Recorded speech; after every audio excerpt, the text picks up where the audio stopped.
I watched a video actually, and this minister of God, she was speaking about a vision that she had of Judgment Day.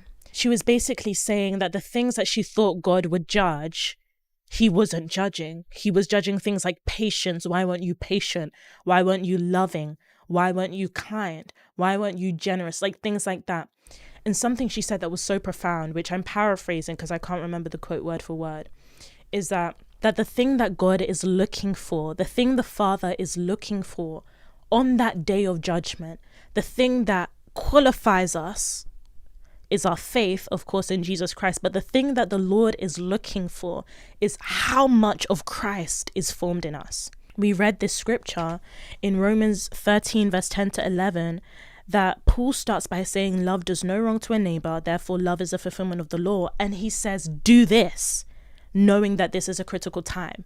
Love, knowing that it's a critical time. I've said this so many times on this platform, but the end of spiritual growth is to look like the firstborn son, right? It's to be conformed to the image of the Son, who is love. In a world that is so desperate for the spectacular, God calls us to the simple.